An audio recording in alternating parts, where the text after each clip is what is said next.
All right, we are live. Welcome back. Welcome back. This is a beautiful conversation with myself, Tamara, Angela. And I just want to let you guys know, just we're working out technology stuff on both of our ends. Just so if you see anything kind of freeze or pause, just stick with us. It's gonna iron itself out. And if there's any delays, y'all just be patient because we're bringing you a really, really great conversation here.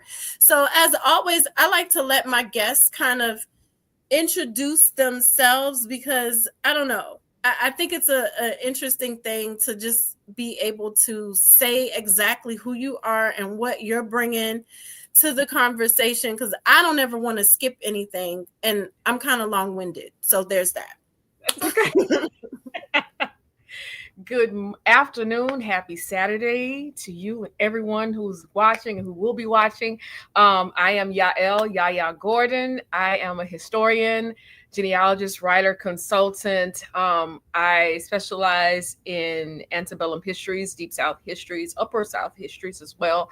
Talking about historic life around African American communities, also Creole communities, persons of color, even free persons of color.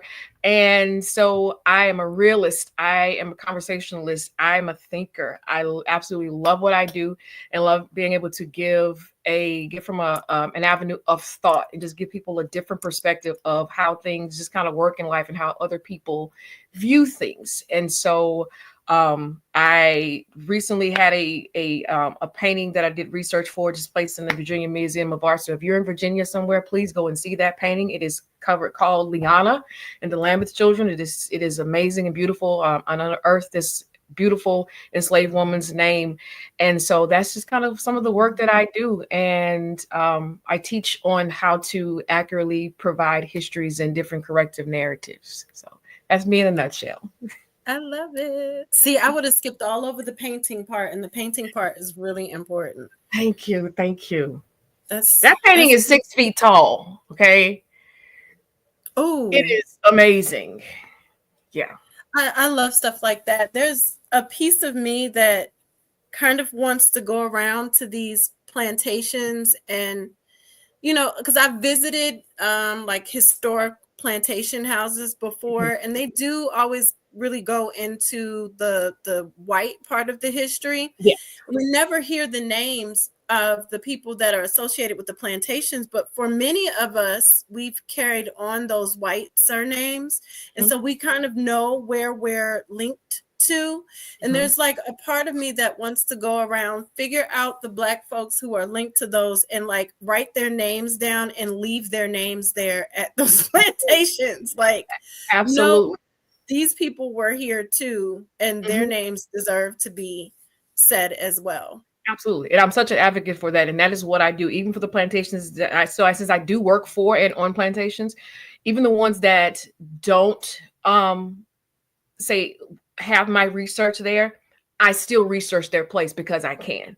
And I'm still Good. making sure that I am publicizing the names of the enslaved people of those places. But speaking of Liana, if you see that image, like one of the things we're going to talk about today is kind of colorism and how it stems from that, and house slave versus field slave, things like that. And we think about people worked in the house, but this woman was a caretaker for these children, and she worked in the house taking care of her owner's children. And she was a beautiful dark brown skinned woman. She was not a fair complexion, and so it Yeah. goes against what we automatically assume a lot of times.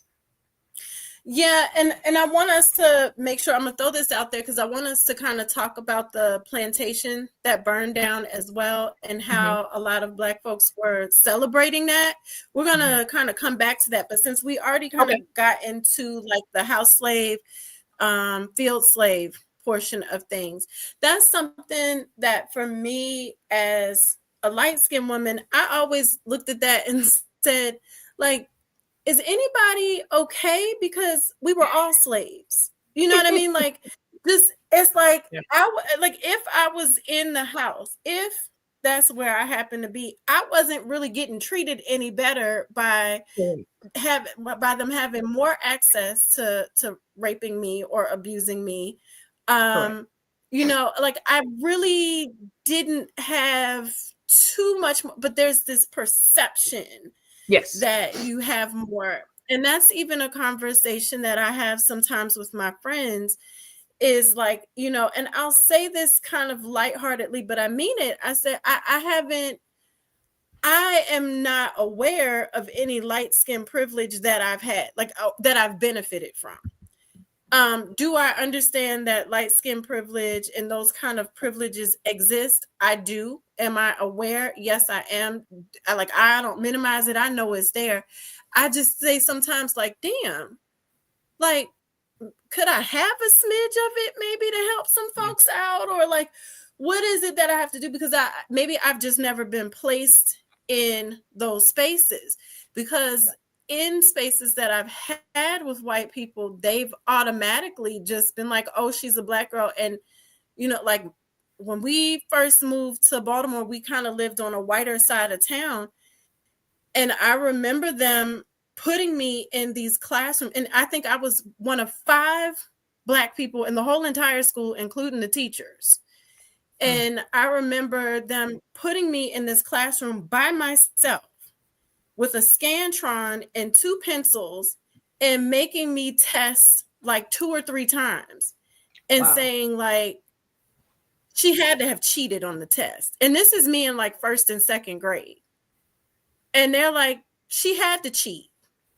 And they would like yank my desk around and pull my stuff. And I'm like, and I remember asking my parents, like, what's wrong with them? Like, I didn't cheat. Like, I don't have anything else in there. And my dad was like, he said he held the principal till the principal was like foaming at the mouth. And he was like, get my kid in the right class. She needs to be in the gifted classes. And they were, going back and forth with my parents. And I was like, that's not light skin privilege, because that didn't get me anywhere, So I look at situations like that where I've always had to fight for things too. Like nobody ever looked and was like, well, the only thing that does happen is white people in audacity. And what they end up doing is thinking they feel comfortable enough with me to ask these off the wall, crazy ass questions about the Yeah. Black existence. And then when I open my mouth, I'm super Black and they're taken aback. Mm-hmm. That's the only thing that ever happens. And I'm like, don't ask me that. That's crazy. Yeah. Yeah. Right. And that's your lived experience. Everyone has a right to their lived experience. No one can tell you Exactly. any different from that, because they don't necessarily experience that. Even from the outside looking in, they can only say and think and perceive so much. And my opinion, the reasoning why they would have done that is because, like, yes, you have a complexion that is closer to them, but they still want to find a way to ostracize you from them. Oh, she's not as smart as white people or something. Exactly. And realistically, Exactly. we're some of the most intelligent beings ever, probably the most intelligent beings in my opinion. So yeah, it comes from both sides. It comes from both sides. So the whole privilege thing, I believe everybody has a privilege in something. And it may sound strange, but at me as a Black person, I have the privilege of saying something that a white person says is racist. Okay. And it may not be that way. That person just may not like me, but I have a little bit of an edge to be able to say, well, this is what I believe, and can sometimes get away with it, even if I am being truthful or not being truthful about it, but it's still what I feel. And so everybody has Right. some form of privilege. Privilege does not always mean something good. Yeah, that's true. That's a good way to look at it, because there's it's like some way, some form, it gives you some type of edge or something a little Mm-hmm. different, whether it's great or not. Right. Right. Yeah.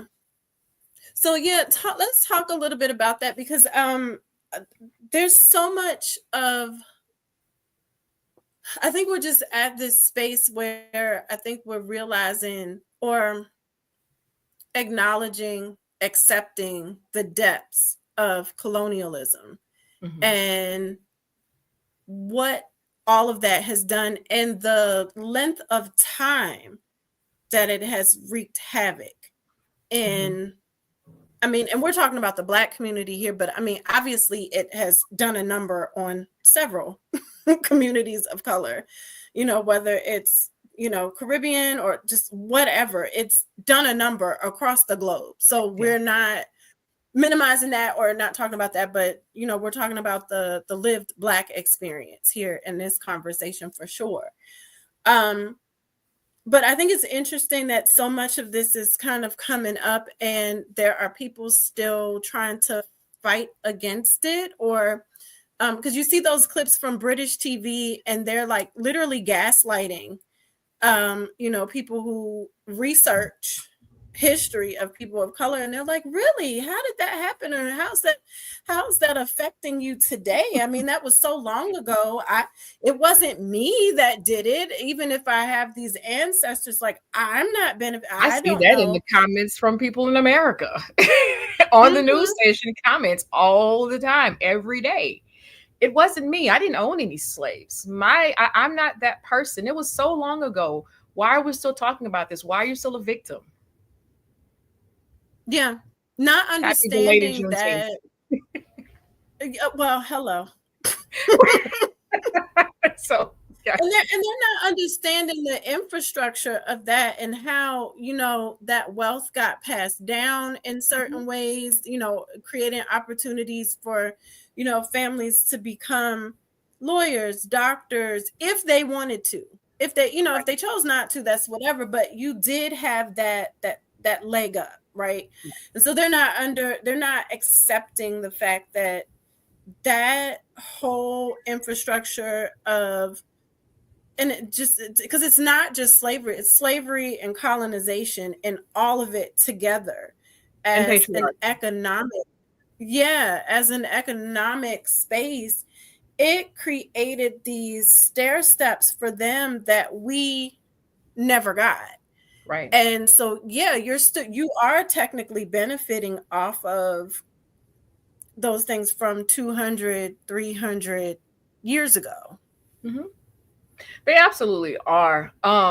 And when we think about, we were Black people in America who was the descendants of enslaved people. We were never, even those who were descendants of the initial indentured, we were never brought here to do anything other than work and be Yeah. workhorses. And in order to continue to do that, instead of bringing people over constantly, you make them reproduce.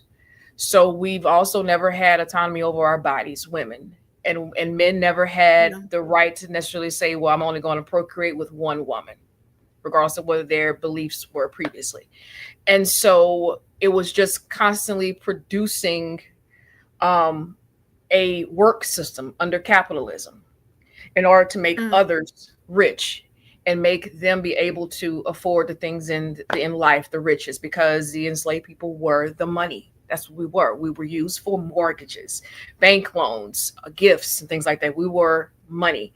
And so after slavery, a lot of the slave owners were about to lose their minds because they no longer had that income. They weren't the yeah. ones, even though they were listed as planters, listed as farmers, it was the Black people that were doing that work. We're the architects. So when you see these great plantation groups, the architecture is so beautiful, that's my ancestors' work.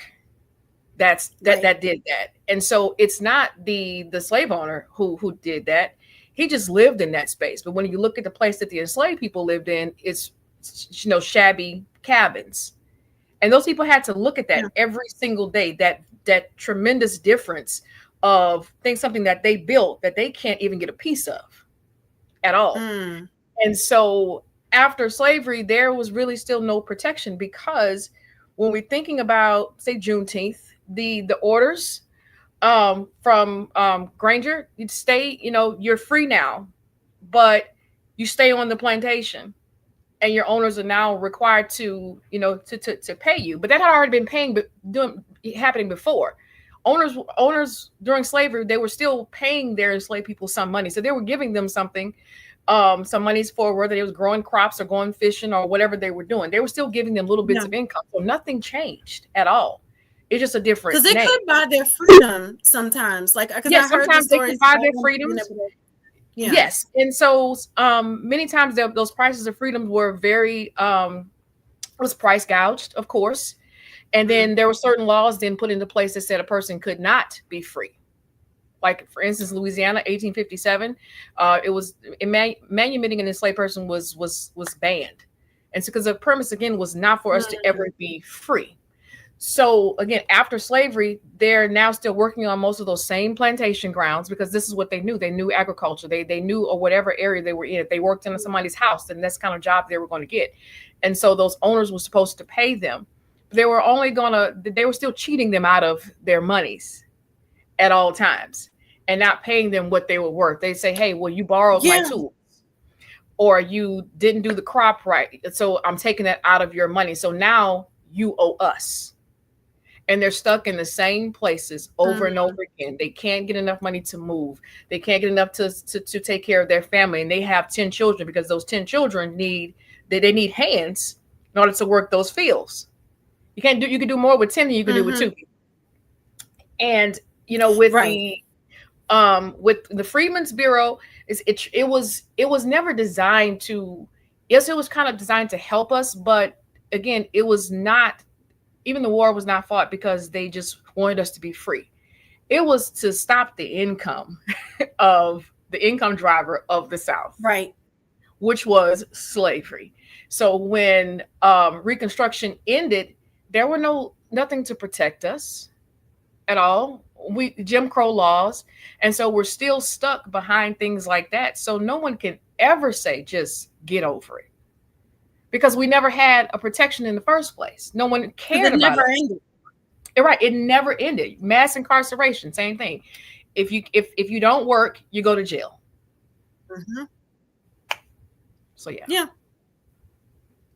That's, I mean, and that's, and people, the pipeline is very clear because there's a lot of stuff that I do with, like, watching documentaries on this and just, kind of falling down these random rabbit holes of Hmm. of information. And when you really pay attention and look at it, like I posted a post the other well, on Juneteenth. It was for my family for some research I had been doing. And it talks about a gentleman who's from the 55th Regiment, which is Hmm. 55th African American Regiment, which is basically, Glory, the movie Hmm. Glory. Um, and he comes through. My family is, and this is my mother's paternal grandmother, that side of her family. And so they were down in Orangeburg. Well, that side of the family is like Orangeburg and down along the Santee River going towards Charleston. Hmm. And so this soldier comes through, and it's dated August 1866. But the account still says that he's talking to Black people who are on the following plantations. Hmm. And they list the plantations, and that's how I knew my family would be there because of the plantation's last name. Hmm. And so I went back and I looked and I was like, wait a minute. It's 1866. And they're still like, oh, he's coming along talking to the Black people and trying, he's basically, and I looked it up, and they talked about how the soldiers from the colored regiment would kind of walk along, coming down to the South, and they would walk along and say, hey, do you want to mobilize? We're going to get a militia together. We're going to, like, put everybody together and gather everyone. So I thought about the boldness of his act Hmm. to be walking outside, clear, bold, and just stopping at all these Hmm. points, clearly in the open, saying, hey, y'all come on. Like, the Right. boldness of that act is I didn't miss that. Yeah. But I'm looking and I'm like, wait, August 1866. Then I start counting and I was like, oh, they still on the plantation. And they Well. list I think it was three plantations, because So I'm like, there's still, and it dawned on me. I was like, oh my God, like they're still there. Well, sharecropping, Hmm. ideally. Um, and they're still there working, even though they knew they were free because it said in there somewhere, it said like they came along to talk to the colored freedmen. Hmm. But I was like, oh, wait, they're still there and they're still considered being on, they're at the blank plantation. Uh-huh. So I'm like, oh, that's interesting. They're stuck. Right. They're stuck. Don't leave the plantation. So, but Like, but wow. on Mhm. another day, we're going to talk. We're really going to have to dig into on a different day of how some enslaved people were still enslaved, literally enslaved by Native Americans. 1866. We want to talk about the five civilized tribes. We want to talk about, Mm, those people were not free, and so they were still slave holding natives that owned some of our ancestors. So when we talk about this great kumbaya, I'm indigenous, I'm native, all of those were not these wonderful love stories, people. And no one wants to hear that, though. yeah. Some of them were oppressors just as well.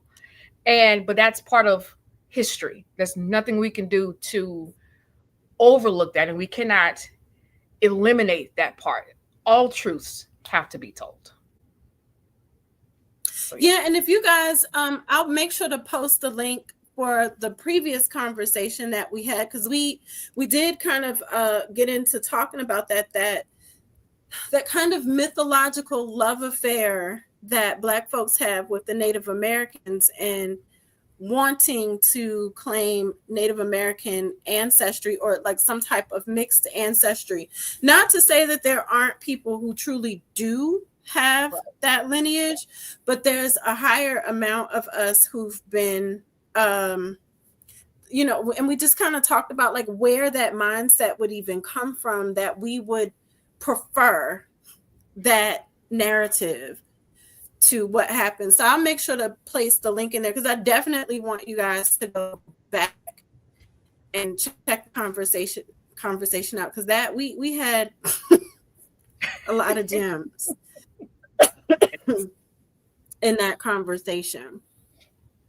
So yeah, let's talk a little bit about the colorism piece, and just even I was reading, well, not was reading, still reading, because I take it in bite-sized pieces. It's Angela Davis, what is Mhm. it, race freedom, I can't think of the title, race color freedom women. It's a feminist work, talking about women of color, and just over time, like how the archetype of the female slave is, it really, nothing has really changed as much. Like when I Mhm. read those narratives like that, and I understand, like, wow, we're still operating off of a lot of the what is, it's called race class freedom.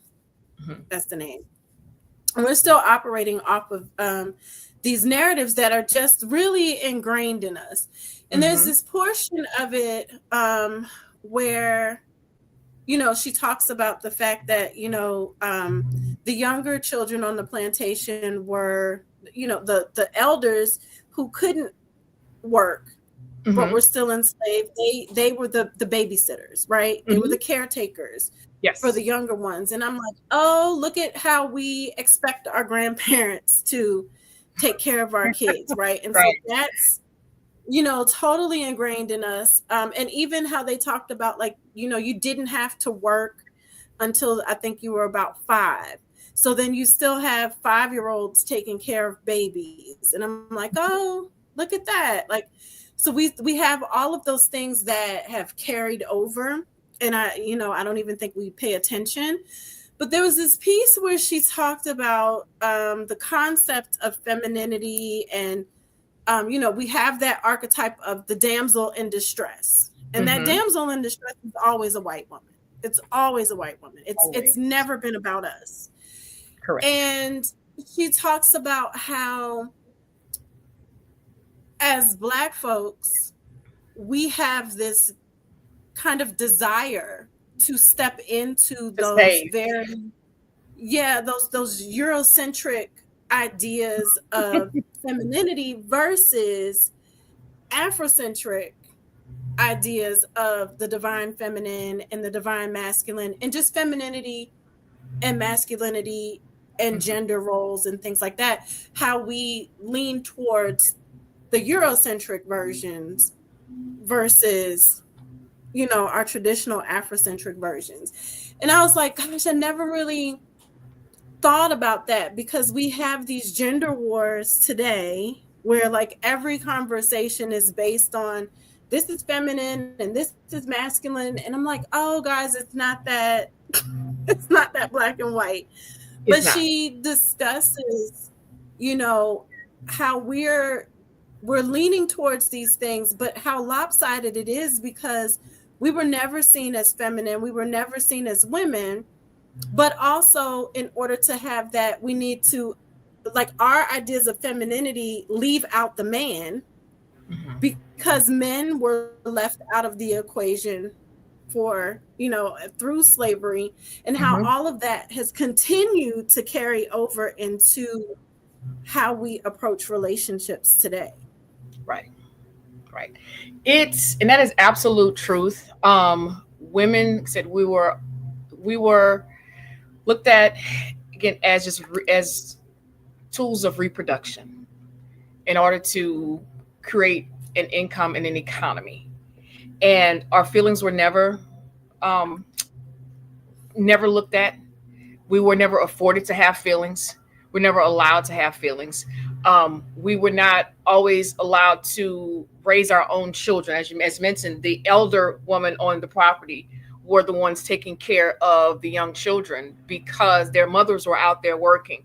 I think some of the most time Yeah. that an enslaved woman probably would have spent with her child was when the child was in the womb, and Yeah. sometimes after at nighttime when they are coming in from work. And so that they really had no bonding time, and so because they're stripping those children away from them, their children are now going to be in the field eventually as well. And so instead of learning from their mothers, their children are learning from others before they start working themselves, instead of the mother that they should be learning from. So they're learning all these other different characteristics and personalities and things from persons who sometimes are not always the best people. What happens if that Mm. elder woman on the property is a mean spirited woman, or she was crafty or sneaky? So now you're learning from that person. And so we have to also remember that all ancestors are not good ancestors. Okay. So That's yeah. so when we're calling up on these people or saying their names, it's like, sometimes don't conjure these people up, leave them where they are. But so and women, see, with men, it's they were seen as unimportant. When we look at, say, especially within the South, when we have a lot of Catholicism and you have records of people, and they'll list, say, the mother and the sponsor or the godparent and the owner and the child's name, but you don't find the father's names very often. Now, some places they'll list the father's name, but you don't find the Yeah. father's name because the father to them is not important, because why? Slavery goes through the mother.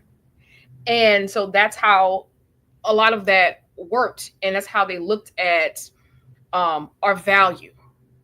And it's really, I think that a lot of that plays into today, whereas a lot of men, and I can't say they've really researched this, but I think they've had their own lived experiences where it just became customary to sometimes not be in the household or go from this woman to that woman, and have a multitude of kids, and they're from different persons, and that stems back from things like slavery. But also, even in going back to Africa, you have men and having multiple wives, multiple children, but that was a culture.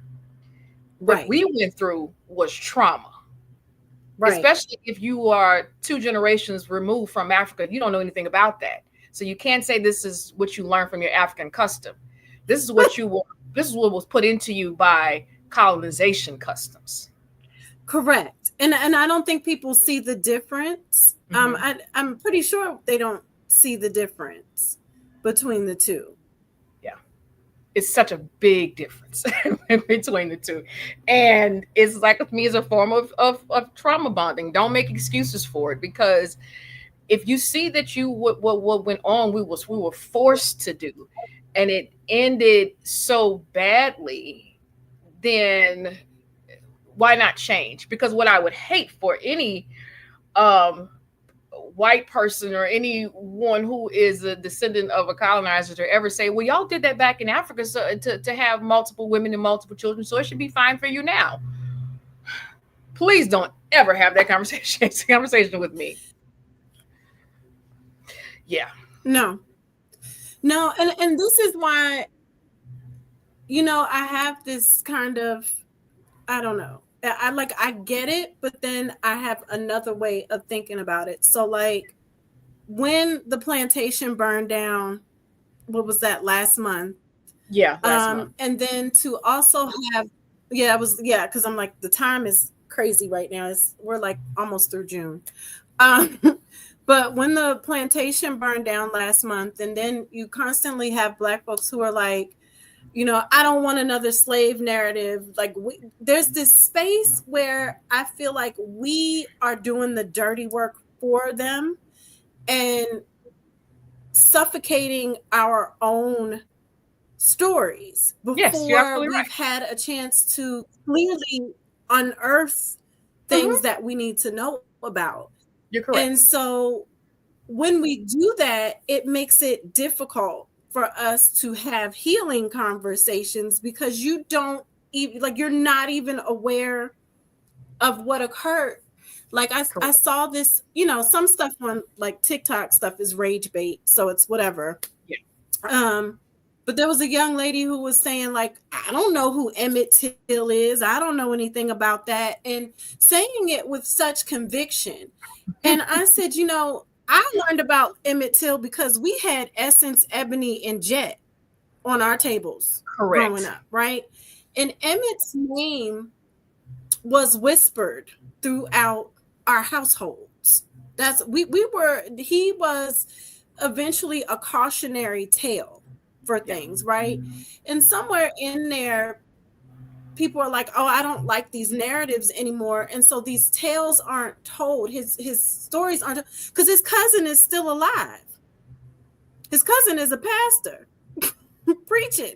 And he was right there with him when they dragged them out the house. Like this isn't that far removed. Cousin No. is still alive, but they've erased the cousin from the story so they can isolate it, so they can make it seem like it was so far long ago, and it's not. He's still a preacher, well and alive. That part of history, like, we're still linked to that, and there's so many of us who are allowing that link to be severed, thinking that we're moving forward into something better when we never stopped repeating things. So when those plantations burn down, to me, I'm looking at it as somebody's hands made that brick That part. and put that up, and somebody's ancestor did that. Why Correct. would you want to, like, how we can rewrite the narratives totally different without burning it all down? Because when you burn it down, they'll tell you it never happened.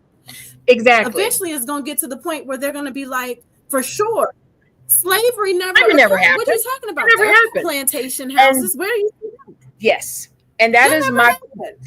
That was my point. That when it burned, I'll say Parlanch Home and Nottoway Plantation. Nottoway Plantation is one of the parishes that one of my family, part of my family comes from. I've always known about it since a kid, and it was one of the Okay. places that I saw as a kid too, and made me say, "Hey, this is. I want to know more. I have to know more." And Yeah. so that is part of where my life fixation on learning people's stories stemmed from. And my initial thought was, my God, you this is history erased. And even if it's bad, horrible history. I understand the heartbreak when you see the weddings happen, but you only bring that up now. Right. Where is that rage any other day that is happening? Okay. Mm-hmm. Mm-hmm. But the handprints, the fingerprints, the footprints, Mm. the graves that are there that are now lost to time because they're in a field somewhere. Those Yeah. things, especially on that house, could be gone. I have an Right. ancestor that was owned and at that particular plantation. Mm, You don't know what is in these people's inventory, in their collections, that could help someone uncover the name of their own ancestors. But you don't that's it. visit. You don't visit. You just complain, and you're not trying to force them to change the narrative. Now, I do believe when you're the king of the castle, you make the rules.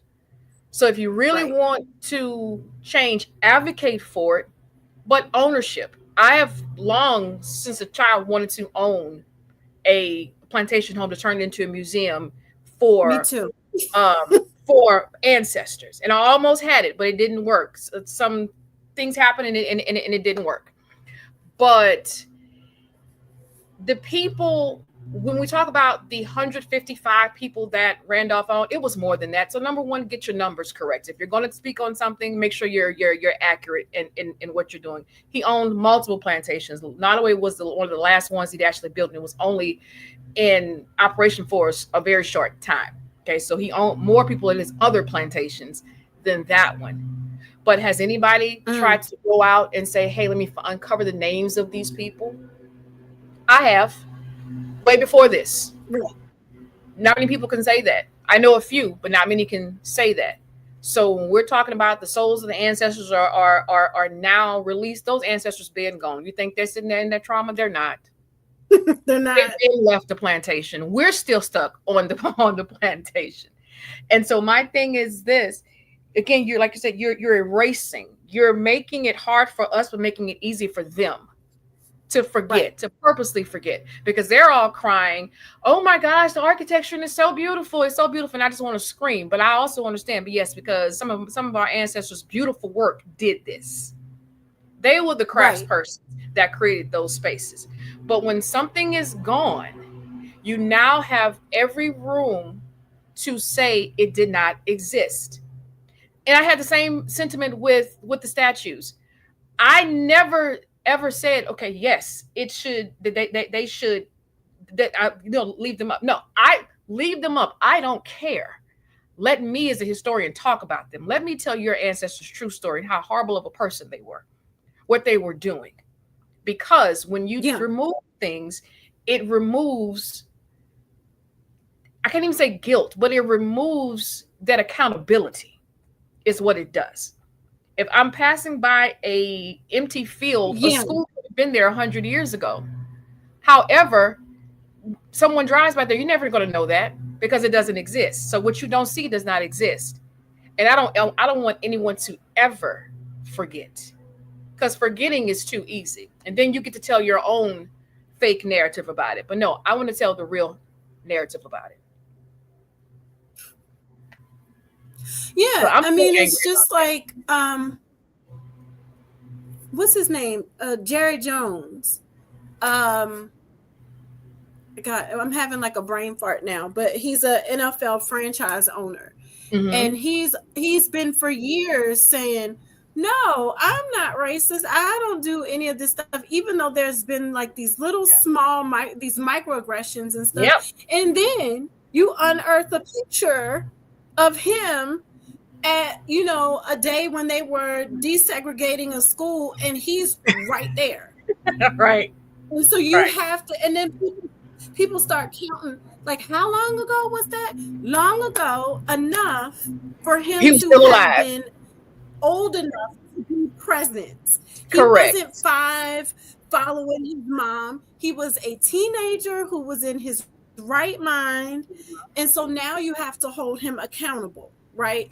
And so those, he never thought they would find that picture, but here somebody goes and they unearth something and say, Yep. hey, what's It this? exists. It Right? And exists. so yeah, it exists. So for me, like with those statues and things like that, that one was hard because you have monuments to the losers, Hmm. right? And so we don't properly talk about the lost cause of the Confederacy Right. because we've been operating on like this narrative for so long, we don't properly label it what it was and Correct. why we have Gone with the Wind and Southern Mm-hmm. Belle and the mint juleps and all of those things like that. Like we don't properly talk about that because that narrative has been in play for so long. Mm-hmm. And they don't talk about how those Confederate generals were actually charged with treason,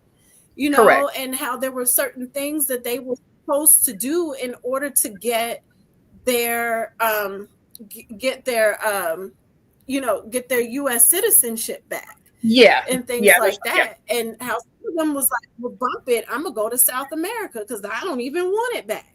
And Right. they figured out ways to continue. Yeah. We don't discuss those Mm-hmm. things because Right. we've let these other narratives override. Correct. Like I And when remember you when have I people, first moved to Georgia. go ahead. Oh no, it's okay. Go ahead. No sense. Oh But no, and no, when I was just saying when I first moved to. Oh, that's this delay causing us craziness. that's okay. So you first moved to Georgia. No, when I first moved to Georgia, because I'm coming from Baltimore. So in Uh-huh. Baltimore, our social studies was very, I don't know, it was a little ambiguous now that I think Mm-hmm. about it as an adult. There was a space where we understood that Frederick Douglass was a slave and that Mm-hmm. he was a slave in Maryland. But Mm-hmm. there's this, I don't know, it's an ongoing joke. But we say we're from Baltimore and everybody else is from Maryland, and Baltimore isn't part of Maryland. Like You sound like those people of from us from Louisiana. Baltimore, we don't. They're from New Orleans and everybody else from Yeah, Louisiana. it's a thing. It's a It's a thing. thing because I've had people say, "Oh, you're from Maryland," and I'm like, "No, I'm from Baltimore," and they're like, "Isn't Right. that in the state?" I'm like, "I mean, I guess so, but it's like two different things." And to us, Yeah.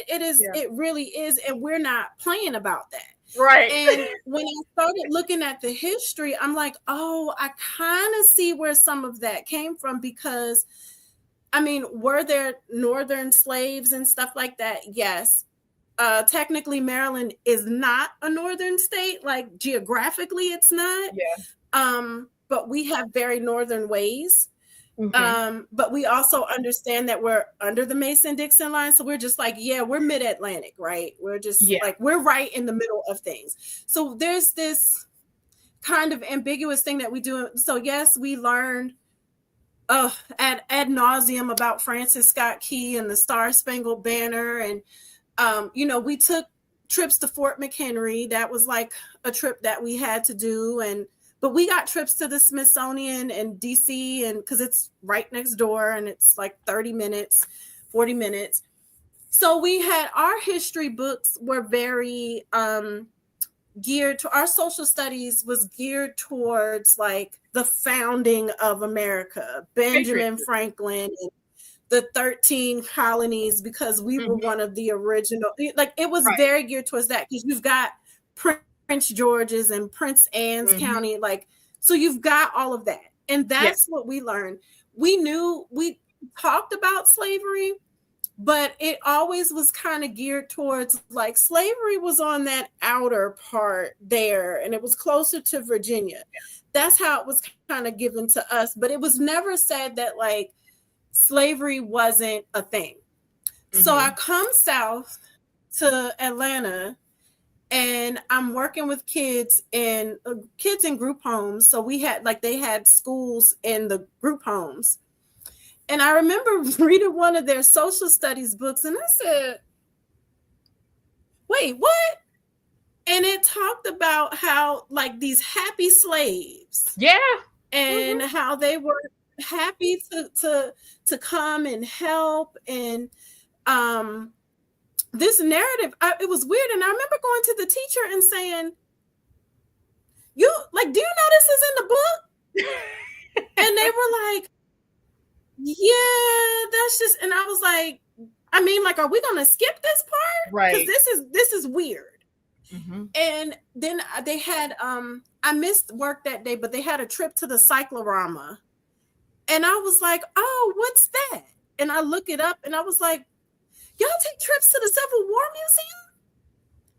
That's just, Mm-hmm. huh. because it was jarring to me that that's how it was when I came here. humanities and art and especially history is such a subjective field. This is why I don't agree with everyone being able to have credentials in it. I'm just sorry, because everyone has a right to their own story, a right to tell the story, but it doesn't mean the story is accurate. It doesn't mean it's right, and it doesn't mean it's appropriate. Right. And for someone like myself, I have to come back. I want to be able to correct the narrative. I'm a proponent of corrective narratives. So if you have that statue or that photo or something of Andrew Jackson, you may think he's the greatest person ever, but I'm going to tell you what the real part is. Since you want to have it up, let me tell you what the real part about it is. And so that's important to me because, again, like I said, I don't ever want anyone to forget. And it's unregulated. When you go to places like New Orleans, you have all these tour guides there. They're on every corner telling this story about Marie Laveau and this person, that person, going to Jackson Square, whatever. And they tell what people want to hear. They tell what makes that person look decent. But again, think about how we do our own family members sometimes. Our own family. My family was great. And knowing good and well, there's some ancient qualities about a lot of our relatives. Right. But that's just people. There are ancient people in the world, and you have to be honest about it. We can't sugarcoat anything. And so if we want to change the narrative, we have to be louder than the voices who are giving the inaccurate information. And so when we take a stance to put out the information and say, well, no, this is what it really is, you cannot negate facts. You can't. Right. You can negate the thought, but you cannot negate facts. And feelings are valid, but they're not facts. So let me tell you about your ancestors. So we really want to talk about things like going visit these places, and they shouldn't be hosting weddings, and they shouldn't be doing this. Well, when's the last time you went to a museum?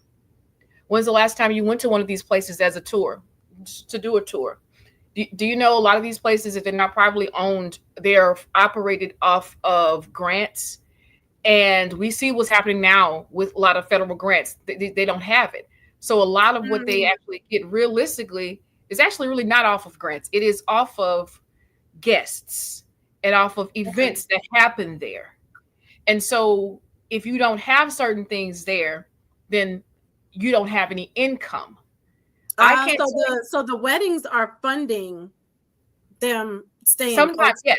yes okay. and on some of the ones that I work for, that I have worked for, yes, because you have a profit side and then a nonprofit side. So you have sometimes some of those events, those company luncheons or those weddings or those photo sessions that go on, they're helping to build these slavery exhibits, because where else is the money going to come from? Because we don't visit.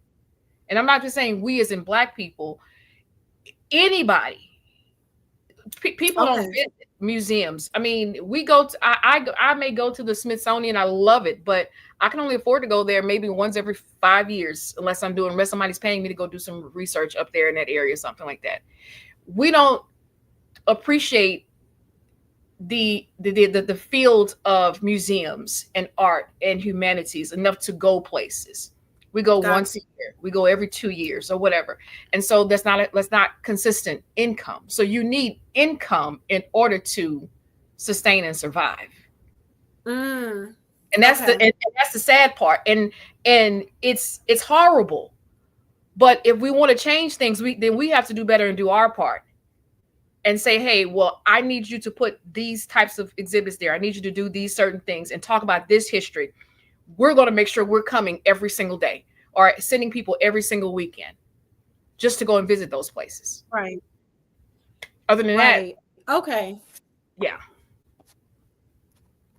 No, that makes a lot of sense too, because like I Googled to see what African American museums are surrounding me here in Atlanta, which I mean, I know about some of the basic ones here, but I'm talking like what is like a day trip away from me that I could kind of go to and look at. And there were several. Some of them are a little smaller.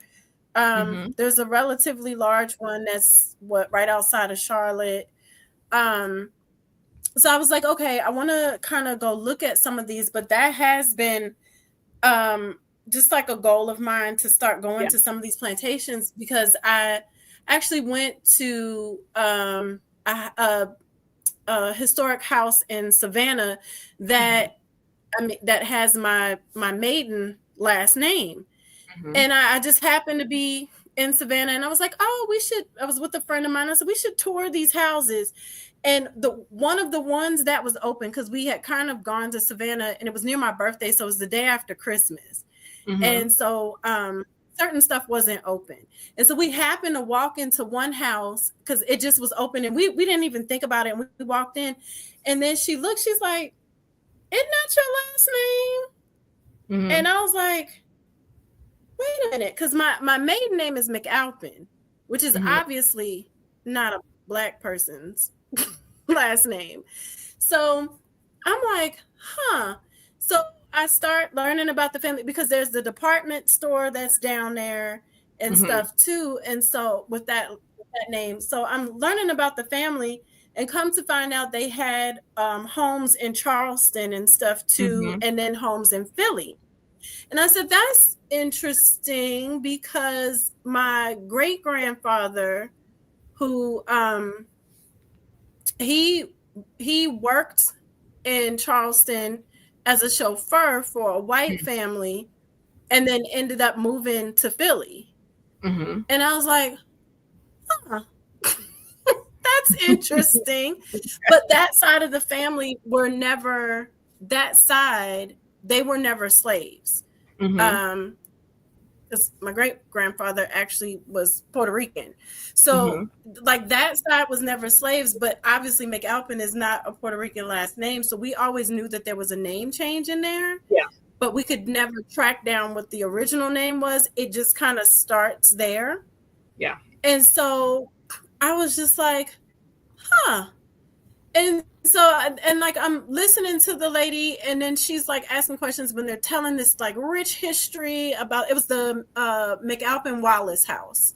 Okay. So I was just like, oh, this is, and that's what made me start thinking like, what, like, okay, where are all the black folks? You know what I mean? That belong with this house. That was years ago that happened, but so that's been kind of on my heart for years, to just be like, I've always been like, can I just go do that, and then like have a list of black folks and have their names written down, and be like, Yes. this, when you're the docent and you tell all the stories, make sure you mention these names too, because they belong here. Correct. And that's why you have to do the research. When you provide accurate research, then no one can negate the facts of the research as long as it's accurately done. And you can say Mm-hmm. that. You can hold them accountable for doing that. And you don't give person an opportunity to say no. That's what Mm. I believe. And so giving them the information and saying, okay, well, this is how I found this, and this is the information. Now, if they don't want to do anything with it, then you go, then you publish it elsewhere. So therefore it's now out in the world, and then let the world hold them accountable for doing so, for adding those Yeah. people. And that's why I'm like, I don't get why people were so, sometimes I feel like black folks, we do a lot of empty activism with certain things, and it's like, I'm not negating the feeling, because the feelings are valid, but the action behind the feeling as Mhm. to how we should move something forward, a lot of times I feel like it's empty. But I think Mhm. that's just because we don't know what to do. Like, we've been in this holding pattern with all of these just emotions and mistruths, and anger and frustration and lack of knowledge. We've been in that holding pattern for so long. I don't think we know what to do, and I don't think we feel empowered to properly do something. Yeah, and I think that sometimes we don't feel empowered to do something until it becomes a trend to do something. Right. So when someone else, or when it becomes a thing, as though that thing didn't exist before that instance, it has always Right. existed. But did you care about it then? So don't make it a performative effort. To me, I wake up and sleep and eat and breathe this. I always care about it. It's the traumas that people talk about. I wholeheartedly get it. Think about the traumas that I deal with working in these spaces. No one can, Right. like people like myself who actually do this every single day, all day, and this is all our mind hyperfixates on is telling the lies and uncovering information. That is very that is very traumatic, and everybody cannot deal with things like that. But and then Mm, and no one gives us any kind of break either. No one said they like mm, you want me to care about the trauma that you say you're feeling because this is people shouldn't be doing this to our ancestors. But what about the trauma that I feel having to do the research that no one else wants to do to uncover these stories of enslavement or lynchings or rapes or anything? So that weighs heavy on on me just as well. So think about us who work in this field, that we have to deal with things. Or when I'm at a site and someone thinks that I'm supposed to be dressed in um period costume, and I'm like, well, what should I wear? Should I wear a burlap sack and no shoes or something? What should I wear? Or when that's someone wild. thinks that that I should be working cleaning inside the plantation home instead of giving the talks or doing the research for them. Oh, So wow. someone else's, yes, I get it, is trauma, but don't overlook my trauma or persons like myself who work in these spaces. Mm-hmm. People who do this every single day, who read and find bills of sales of your ancestors who you never even knew their names, and now I've uncovered their names to give you back a piece of history in life. That I stick with that every day. And this is why I like us to have these conversations, because people have to know that, like, jobs like what you're doing exist, Mm-hmm. right? And it's one of those things where I'm not sure people understand that um you're not doing this as a hobby. No, You right, know, you're not out here like, oh, well, I just feel like going to do this today. Like, this is life's work for you, but it's also career. Like, this is right. what I don't know. you do. It's all I do. Literally Yeah. all I do. And how important it is, like how important that is to the structure of US human US Mhm. human relations and stuff like that too. Like, Yeah, it's important to our history. right. Because if we don't uncover, or even an ally doesn't uncover, then again it doesn't exist. Because you would drive by these places and think, oh, that's a beautiful home, that's such and such, and oh, they were a great legislator, and not realizing that these people, these families owned people, or they treated people um in horrific manners. um and so it goes into the dynamic of um who gets treated appropriately, who gets treated better, and again how you want to tell someone's story. But there's always different sides and different versions of everyone's story at all times, and Mm-hmm. people should be able to have the right to express that. You may think your ancestor was great, and I may think they were a horrible person and deserve nothing, and that's okay. Let's live with it. What do we do? And Right. let's move on. And all of it's okay. Right. Yeah. It's all okay. Nothing we can do about it. Let's figure this out. But and I think a lot of that, when we think about people not visiting historic spaces, that also kind of goes into what a lot of what we think about how you mentioned earlier, how enslaved people were treated on these spaces, how say the lighter ones were treated better than the darker ones, or the lighter ones were in the house and the darker ones were on the outside.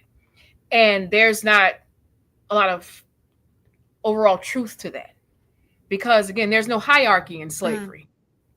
They were all enslaved people. And so the it's when we think about, say, for instance, Willie Lynch, and I hope everybody now in this day and age in 2025 understands that that is not an authentic letter. I do hope. But I'm glad you said it, so thanks. The premise, yes, it makes a lot of sense, but it is not an authentic letter. It was purposely put out on a St. Louis Gopher system to get a reaction, to see what the reaction was going to be. That's a whole different conversation, though. But pitting people against each other. Again, you're pitting these one group of people against each other: house slaves versus field slaves, dark skin versus light skin.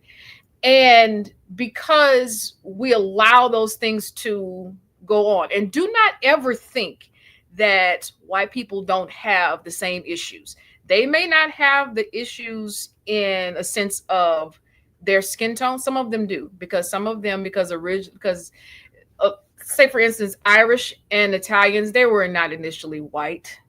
They infiltrated into white society. Okay. You have darker complected Italians, they were not accepted at all.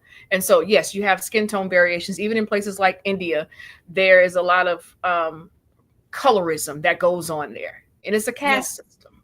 It's horrible. And I hate that. But we have such an array of colors and tones and hair textures that it makes it easier for a lot of dissension amongst us. But white people have dissension as well. You have those who would have owned the plantations, and then you have the ones who are ranting online thinking they would have owned the plantations, but their family would have not have been able to afford it. So they're on the lower on the lower end. And so, but everyone has this idea, just because they're white, that they would have been part of the upper echelon, and that's not necessarily the case. So right. In every community, there's a caste system. For us, it is thinking that someone would have, the persons who were lighter complected would have been those working in the house. That's not necessarily true. First of all, your job ability and your training would have typically depended upon who was available. And it kind of would have went upon what the parent was. If your mother was a house slave, one of her children may have been a house slave.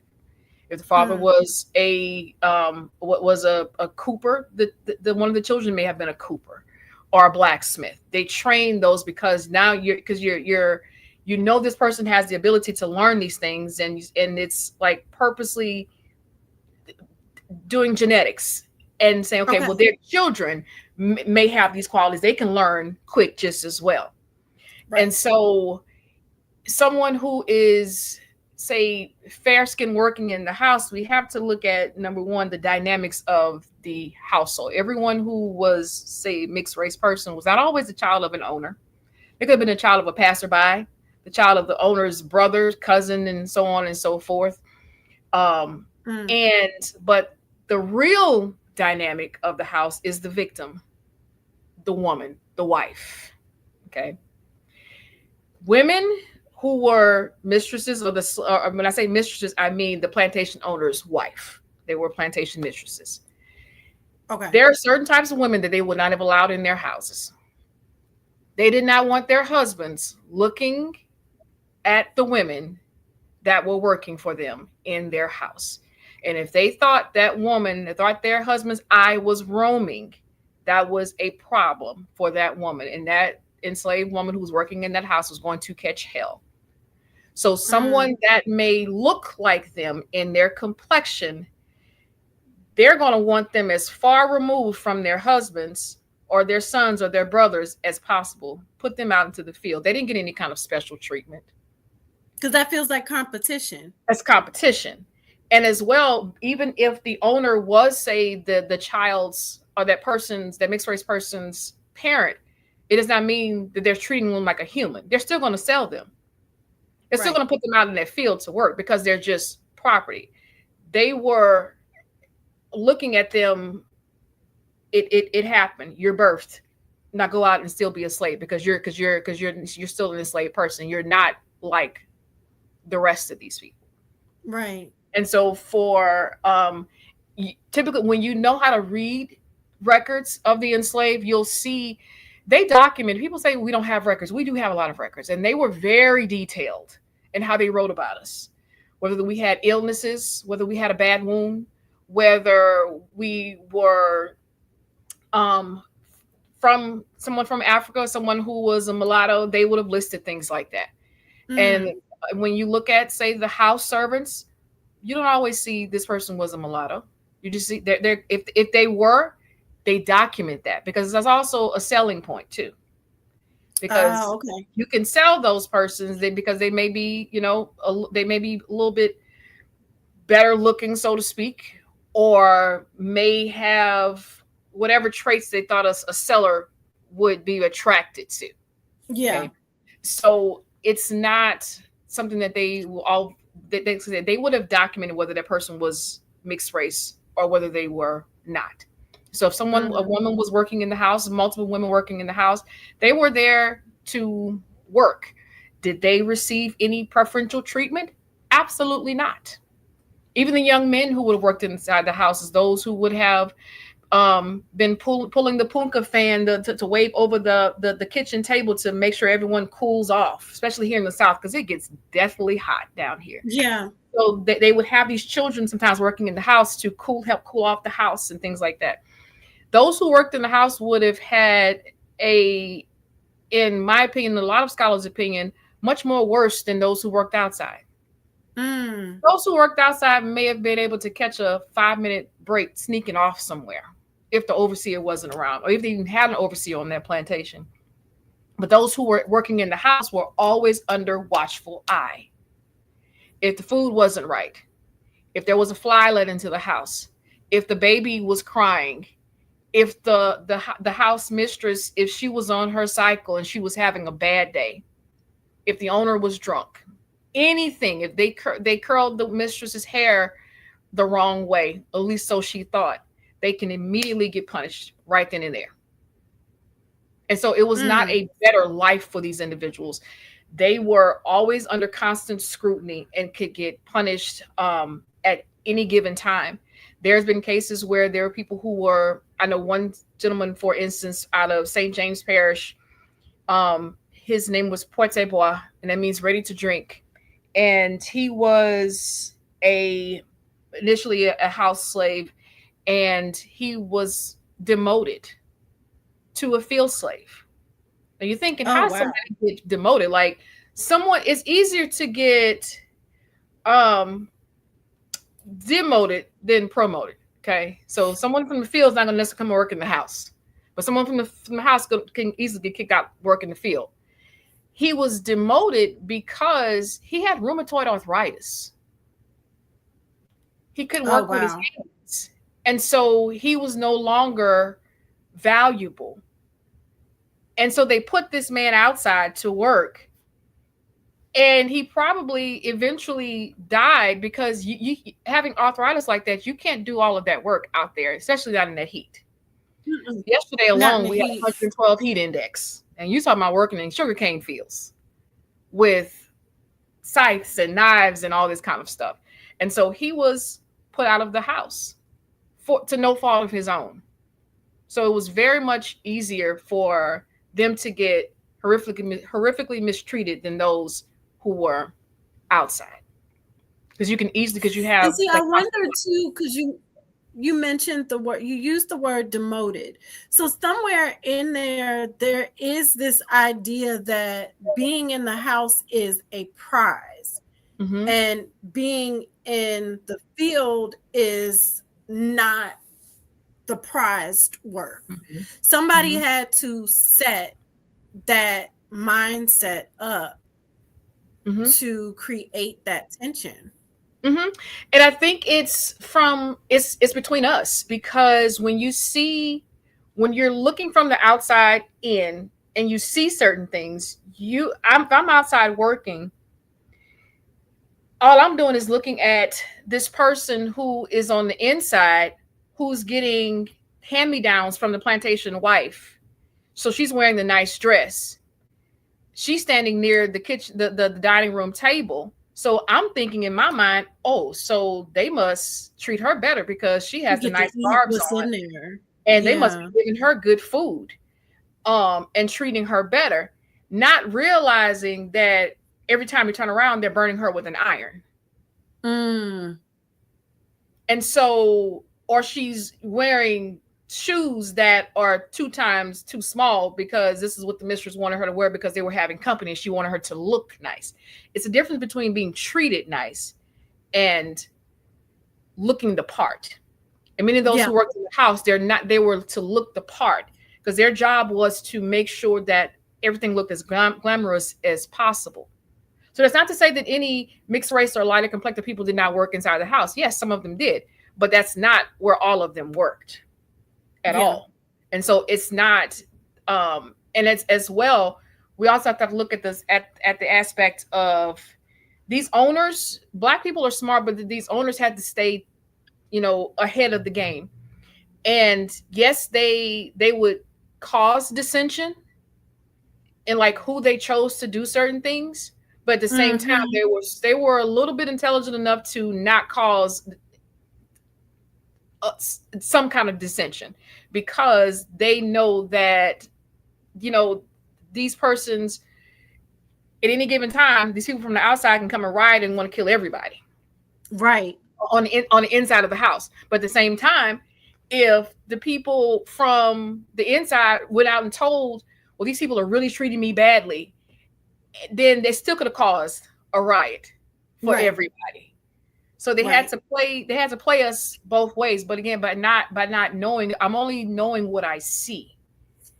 And you can only speak on what you see. And so that would cause some issues. Being here in Louisiana, I think it makes us a little bit different for us because we have so many families, whereas there were, and I hate to say this, and I hope no one takes it the wrong way, interracial relations that were accepted or acceptable and permissed.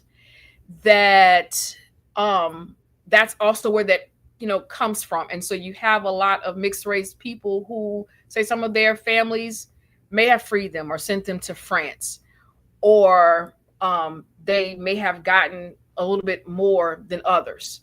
And so you look at some of these old families and a lot of the color dynamic, and then they're marrying into the same families. And so you're repeating the cycle of what they would consider breeding the same people over and over again in the same families.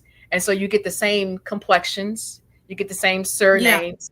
And some of these old families, they eventually maybe have become free persons of color. And that's where you get another level of that harsh colorism, because now you have these people who are here who think they're better than regular Black people. Now that it does happen, not with all free persons of color, but when you come from a family of old families, especially old known families, that can absolutely happen because again, you're intermarrying into the same families. And they didn't just do that within the mixed race community or free persons of color community. That happens in all communities. People are still marrying cousins to this day. That's a European, in my opinion, thing, and French thing, American. That makes sense. And so they're marrying, you're getting the same traits, you're getting this, you're keeping the monies in the families. And so now we have, say, some fair complected people who were able to pass and infiltrate within white societies. Now, what's going to happen is you have the white people, especially Americans. The French, they're a little bit, I guess I would say, more lenient on this, but Americans, Americanization, when I think about colonization, I think about the devastation that Americanization has done. Okay. And so you have the white people now saying, you look like us, but you'll never be us. You're still one of them. But then you have the non-mixed race people, or the darker complected people saying, aha, you look like them, but you're not them. You're one of us. So stay in your place. But we still don't accept you. Right. So you keep that imbalance on both sides. So it's like, okay, well, where does someone belong? And so you still have that dissension, because people don't forget. People don't forget how you treated them, and it can be passed down for generations. And sometimes you end up not talking to people or staying away from certain people, not even realizing why of the history that was there that even caused that. And that mindset is still so, gosh, it's so embedded and Mm-hmm. so ingrained in us. Because, like I said, like, so I moved from upstate New York. I was like maybe like five and a half or something like that when we got to Baltimore. So upstate New York is a little bit. It was, I don't know. It was mixed but segregated. Mm-hmm. You know, it's like you might mix in town or whatever, but you still kind of lived on your side of town or that kind of thing. Mm-hmm. I mean, nobody ever said anything about me being light in my family. It was like, I mean, because we have just an array of colors, so that was never a thing. Um, and then, and not even the white people that we were around ever, like, it was just never a thing until I got to Baltimore. And I remember this little white girl named Heather. She held her arm up to mine, and this happened after a PTA meeting, and they saw both my parents were brown skinned. And I remember the next day in the schoolyard, Heather and the other white girls walked up and they said, "Hold your arm up." And they said, "Your skin looks a little bit like mine, but not your hair. Mm. So what are you?" Because I didn't get checked for lice. They all got checked for lice. The nurse used to stick me and be all in their hair. And I remember going home asking my mother, like, what are they doing? Like, Right. why do they have those sticks in their hair? And she's like, "Oh, girl, they checking for lice. They're not going to check you." And I Right. was like, what the heck is that? I just remember being so confused and being like, well, why are they not going to check me? She was like, "Girl, you're black." Like, and I said, "But I know that, but why are they not checking?" Yeah. And so I remember coming home and because they asked, they were like, "Well, we saw your parents at the PTA meeting and they're black. Well, what are you?" And I was like, "I'm black. What are you talking about?" And they were like, "No, you should go home and make sure you're not adopted." So this is like first grade. This is like first grade or so. And I remember going home and I was like, I asked my mother, I was like, "Are you sure?" And she's like, "Girl, I was there when you came out. Like, what are you talking about?" And she said, "Don't let them little white girls tell you crazy stuff." Right. I remember saying, "Oh, they get on my nerves." And she said, "No," she said, "because it's gonna be some black people that get on your nerves too. Like, ignorance is ignorance. Ignorance is Like, they ignorance. just Correct. they don't know no better or whatever. And maybe they ain't never really seen a black person, but you all the way black. We all black over here."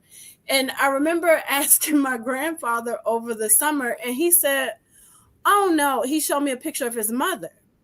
And he said, "No, you're light like my mother." Mm-hmm. And he said, you belong to us. Like, you're Right. ours." He was like, "You're not adopted." And he's like, "You look like my mother." And I was Right. like, "Oh, okay."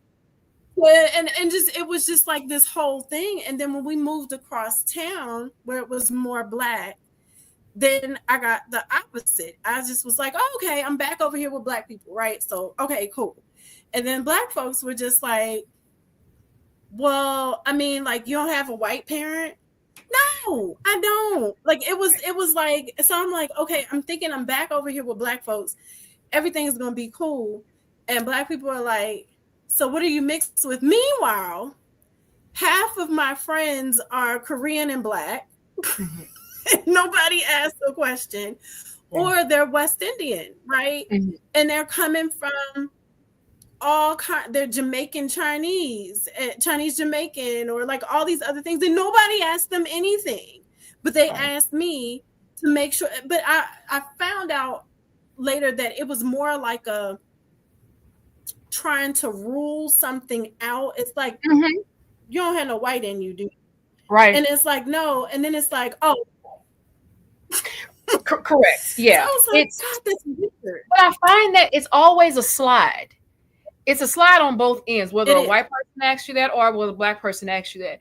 And I find that so disheartening because I Yeah. don't think anybody should. I don't care what end of the hue they are on. As a person of color, as a black person, should ever be treated like that by anybody, especially not our own, and especially not. I know, like my family, like my aunts, they're fair complected than you are, and it's like looking at them is like, okay, But then you have someone like myself, or my mother who was a brown skinned woman, or my brother who is a very dark skinned, brother with the curliest of hair. And I'm like, how did you get this? I'm like, you We okay. can reach back too. Like, come on now. But that's what we fed. Okay, light skinned people got good hair, dark skinned people don't. And that's not truths. That has nothing to do with anything. It has nothing to do with your genetics. We come in an array of all colors. And the issues that my people will treat my brother differently than they treat me. Mm. But then they'll also treat me differently than they treat him. Mm-hmm. And it's like, because they'll oh, you must have some white ancestors. I'm like, I'm not that light. Like, what are you talking about? And think he has more black privilege than I have, or he's too dark. And it's like, you don't ever treat me like that, because you don't know anything about this person. You don't know how they can internalize that, Right. and how they can view themselves or start to view others. No one should ever feel less than because of their hair texture or the color of their skin. And if you see that someone historically have, if we say the oppressor is all of our oppressor, then why would you also oppress people, say they look like you? Right.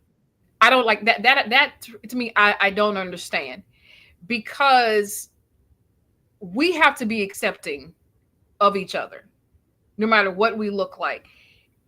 And I think we talked about this earlier about having a privilege. A privilege is not a good thing. Like I say, when they see you, they want to treat you a certain way until they start speaking to you and realize, you are a black woman, and you're going to let people know it. And All so, day. but so for white people, that gives them a little bit of cushion to say certain things or to treat you a certain way, and then to continue and to treat you that way. And when others see that, if I see that, I'm just like, okay, why they're treating her like this, and they're not treating me like this. They're going to treat you better, but they really still don't care about you in the first place.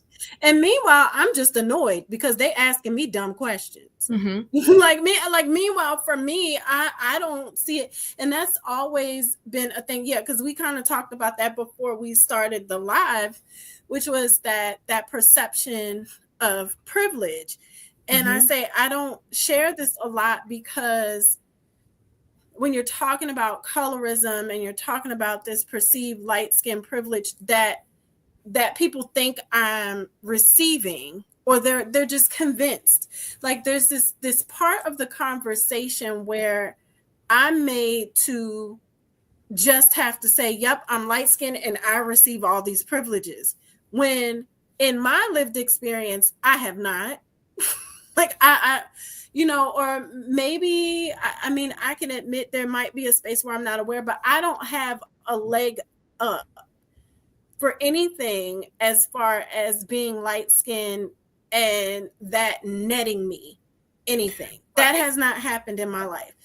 Are there spaces where those things have occurred for people? For damn sure. That is it. It is a thing. But the only thing I've ever had is white people feeling comfortable in my lightness to want to, and let me look this word up because I heard Torre say it the other day and I was like, oh, this is good. And I texted it to a girlfriend of mine and I was like, what? This makes so much sense. He said he used the term authenticity prop as far as what white people will do sometimes with a comfortable Black person. Yeah. They'll use them as like an authenticity prop to gain some type of like cred, right? As the Black friend.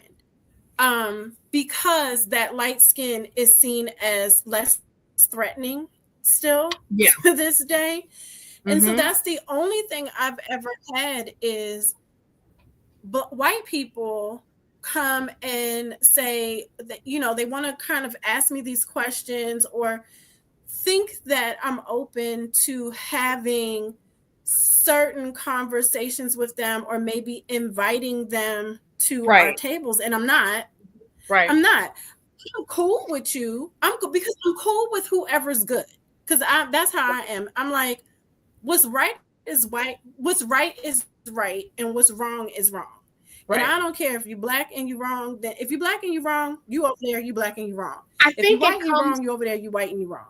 So I'm towards whoever's good to me and correct. whoever's just a good person. Correct. Give me good people all day long. And Yeah. I think it comes from a space of Give me good them, people. right, of them trying to, because it's not authentic concern and inclusion. You're only including me, I feel sometimes, to like are because you want to make yourself feel like you a safe space. And it's not authentic. You really don't care, because at the end of the day, you still don't accept me. You're just trying to just feel okay about the situation. Because you will still at the end of the day remind me how much I am not you. And that's how it has been with them. You It's can that, be. and it's sometimes I Go no, ahead. it's that, and it's sometimes I see it's definitely that, and then it's sometimes I've encountered some white folks where um they want to be seen as like that inclusive safe space, Mm-hmm. um in order to kind of scale back their idea of whiteness and appear a little bit more ambiguous, so that way they can be that safe space, which Mm-hmm. doesn't allow them to have to walk fully in their whiteness, right? Let me tell So you how true I that don't is. like you because your ambiguity. I'm like, I want you to be fully white. Just go ahead and be white, and that's Right. I'd cool. rather you show me And who and you I'm are than still gonna hide. like you. Correct. Show me who you are so I can Yeah, and so you it's don't have to like hide. it's just be 100% white woman, black white man. Like that's cool, and we can still be cool. Like I don't need you to have an air of ambiguity for Mm-hmm. me to, as a black woman, like you. I like Right. you, and you're white, and you're whatever else, and whatever else. Like because I like you as a being, but I think sometimes those race relations run so deep that I've seen some white folks produce like this ambiguity that lets them kind of walk certain lines and say, well, I can dip in here and I can dip in here. And I think what we've done is a disservice by allowing so many people to have seats at the table that it makes other races feel like they can step into our spaces because we don't Correct. gatekeep enough. We don't gatekeep enough. And I at one point, and I still am, I hate gatekeeping when it pertains to people purposely keeping people out when you know they deserve opportunity. But I love gatekeeping as it pertains to protecting us. That's a whole different thing. And so I think Yes, their yes, yes, yes, yes. comfortability is what gets them, because they may see you as, okay, well, she has a little bit of us somewhere. So she's not us, but she's like us. But as opposed to someone else who is not of your complexion, they're looking like you're far removed. So you're the angry black woman, or you're the angry black man. Because when you think about it, you look at a lot of these these images of caricatures of black people, it was always a dark complected person. And they painted us this image as Right. black is black bad, black is evil. And so they're looking at it like, okay, well, they probably don't have no white ancestry, even if it was rape. Then their mindset is still black is bad, so they can't be as kind to someone on a darker hue than they Mhm. are to someone who is lighter. And I think that's crazy. And I also look at it in a different perspective. I operate and moderate and admin some groups, and one of them recently was a plantation group. Okay, and I was the only black admin of this group. And I don't have my profile pictures up on my Facebook or anything. And I don't think a lot of them knew I was black. They just knew that I'm a researcher, I'm a historian, and I work on plantations, Oh. yada yada yada. And so they're like, okay, great. Now, one of the persons he did know that because the guy who was over the group, he knew because I had met him before, and it's a whole different story. But a lot of the members did not know that I was a Black person. So when that plantation went up in flames, the conversation started. Well, it was their own people that sold them, and it's the Black people's fault. And yada, and I'm just sitting there thinking, y'all don't know I'm Black, huh? You don't know I'm Black. You don't know I'm Black. And then when they finally realized it, because I probably had commented on somebody's post somewhere else, and somebody was like, probably like, oh my gosh, wait, we can't say this. And so I got removed as an admin. But I'm just like, even when if you knew I was Black, yes, even if you did know I was Black, you thought I was one of the comfortable ones because I work on these plantations. My work is not to make you look good. My work is to tell the truth. That's it. It's not to say, oh, she's one of the safe ones because she works on these plantations, and that's what the thought is. I'm one of the good ones. And I'm never going to be good for anybody. I don't care, Black, white, whomever would not. I'm going to tell the truth. And that's how it is. Yeah. So yeah. So I get it. They think they can say no way. To me, I remember one time working on a plantation, and I was talking about some of the old medicinal things that people used to use back in the day. And this lady, I promise you, she was probably in her 40s, and she came from Arkansas, and she was like, yeah, I remember an old colored woman told me about this. Ma'am, it is 2023. Colored? You telling this to my Black self? Colored? Are you serious? I don't even consider put myself in the person of color conversation. I'm Black. My ethnicity, I'm a Louisiana Creole. Colored? And she meant it. And her and her family, she said it with no, it's just like, no, nothing. And your two children are standing here, your husband is standing here, and they just went on about the conversation. Yeah, an old colored woman.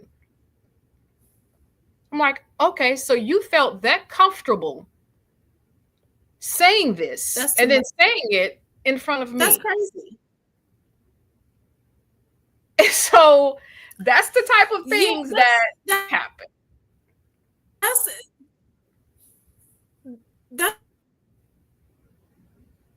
such an interesting dynamic. Like I just mentioned this to a friend yesterday because we were talking about this dynamic, and I said, I think, we have to also understand that there are certain things about us that I don't know another way to say it, but it doesn't center us. They're non-Black centered things, right? Mm-hmm. So for instance, your name is a biblical name, so it could go either way, right? Mm-hmm. Historian, genealogist, college, like all of those things that you have are not Black centered, right? So even for me, like when people see, because I post about my HBCU all day, every day. I am Clark Atlanta all day, every day. Mm-hmm. For undergrad, I went to UGA for grad, but I don't talk about UGA as much. Yeah. But the things that I do, so being a therapist, I love to go to art galleries and live music, and all the things I post about aren't necessarily Black centered, right? So we have these lives where these things are very relatable across the board. Yeah. And so what I found is that when you have those very relatable, non-Black centered things, people ingest you in a way that's comfortable for them. And it allows them to extract your Blackness that you highly display. Right. At all times. There's nothing, when I look at you, I see all of those things and I hear all of those things, but I also have come to an understanding where there can be people that tune those things out, or they turn the volume down on it so they can ingest you the way that they want to. And that can be white or Black, right? That they do that in that way. And then when you come back and you're like, hello, like we've been having this conversation over here. It's just that they tuned that conversation out so they can take you in these bite-sized pieces that are palatable to them. Mm-hmm. Right. And I believe in choke. Seriously, because I want to choke on the truth. If I need to choke, let me choke. It is what it is. It's your perception, and I had to realize, and I remember, and I don't really listen too much to Amanda Seales because it's overstimulating. But I remember she said one time that she said one time that, and that's another point. I'm glad I mentioned that. That's another. I remember she mentioned one time, people take it as anger or over the top. No, I'm just passionate about certain things. So as much as she overstimulates me, I give her grace in that moment. But I look at it as sometimes for mixed race people or persons who are fair complected, sometimes they do the most just to be accepted into what they think the Black community wants. And I'm just like, just be yourself. You're Black at the end of the day anyway. We can have so many different things about us, but it's that commonness that makes us family. And so you don't have to do certain things or say certain things in order to be accepted. But we've made it that way to whereas people have to go extra hard or wear the dashikis and everything else just to be accepted. And I think that says a lot about us, to whereas we're so ready to sometimes invite the others to the cookout where we leave some of our own out of the cookout just because they don't look like what we think a Black person should look like or act how a Black person should act. And then we like I said, we invite so many people in, and we were it kind of brings me back, to the whole Pope situation. A lot of us knew that I mean, you're from Louisiana. We know these things. My mom always said, just you can look at the hair, you can look at the complexion. They're Black, and even if they don't claim it. And this is what happens. The nose will always tell it. The nose will tell it. The lips will tell it. And there are a lot of people that we consider passé blanc, but you don't know why they're passé blanc. Some of these people did this as protection, but also upper mobility. And if they knew they could get away with it, or if it was safer, or if they can get leverage in life, that's what people did.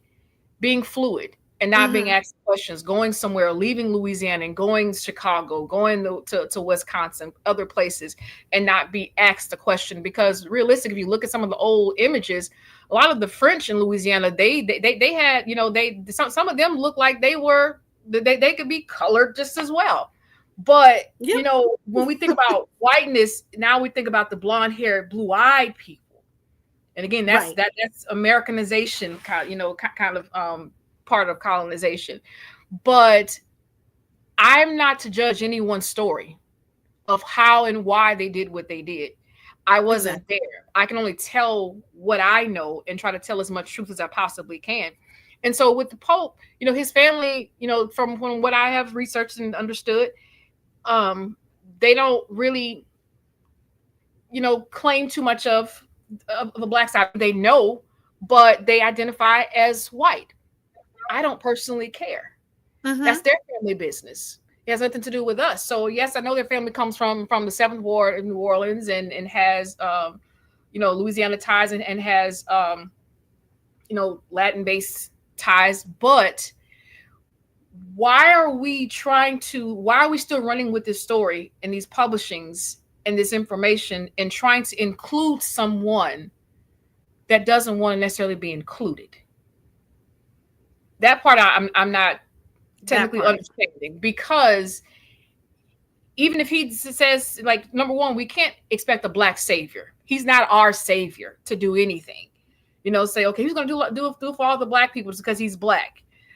Well, they had an African guy there too. You could have said the same thing about him. But I think it's how people kind of looked at Barack Obama as well. He's for the Black people. No, they're supposed to be for all people. Okay, but Yes, Right. there are a lot of people here that are related to this man. I'm happy for them. Great. But now it's becoming to be a marketing ploy. It's sensationalism to try to buy in. But again, Yeah.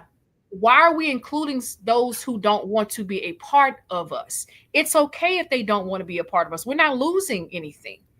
And then there are people who are No. outing. Oh yeah, I knew he was black. I knew he was black. You know, some of the people. Yeah, his family is persons of color, and it's again, but that's us doing that. So again, it goes back to you look like them, but you're one of us, and so now it's as though you're putting someone in their place. You're black. I'm putting you back in your place. You're not above us. You're one of us. So that makes me think that realistically, in your mind, that you think that blackness is something subpar because Mm-hmm. if you really held it on a high standard, you would not want to invite everybody in to be black, especially if they don't want to claim black. Yeah. I think that is really Yeah. crazy to me because we're speaking it as though you're again putting someone in their place. You're black as an It's aha like got pulling them you. off the pedestal. It's like, come Correct. on back down here Come because you on back belong down. down here. But What I you thought doing black up was there? great though. I thought black was great. Black was beautiful. So then if how do we put them on this pedestal, put them off the pedestal, but we're saying we're here. Black is everything. We can't have both. It's to me that's our oxymoron right there. It doesn't make any sense. And at the same time, this man, like I said, the family, from what I've uncovered in knowledge, is that they've been passing a long time. Again, fine, great, whatever. But we want him to be black so bad. But you have Kamala, who said she was a black woman. Oh, she's not black. She's not one of us. She's Indian. She's Asian. She's this. She's got an actual black parent. That says that they're black. So make that make sense to me. So again, it's you have one whose family has not been black for so long, and another one who said, I'm a black woman, who pledged at Howard University, the Howard University, Who lives an actual black experience a black based on experience. having an actual black parent in the home. Correct. Living a consistent black experience. Correct. And we denounce her. And then the white people do the same thing too, because they think that she's using it as a marketing tool to get us. No, we just didn't want your candidate. I don't care. I don't care about that. So it doesn't make any sense. Again, the same ones that are hooping and hollering that the Pope is black, the same ones that were yelling that Kamala is not black. And it makes me wonder if that goes beyond what identifying what blackness is, and if they're giving him a pass because he's a man and she's a woman. Yeah, I could see that as a man and also as a means of us. And at the same time, there's this idea of pulling him down. Mm-hmm. It's also I'm going to pull you down so I can exalt myself and maybe put myself in a position where it's like, we're linked to somebody in this high place, but while you're up there, don't stay there too long because I want you to know you can slip and fall and you belong down here, but we're putting you up there.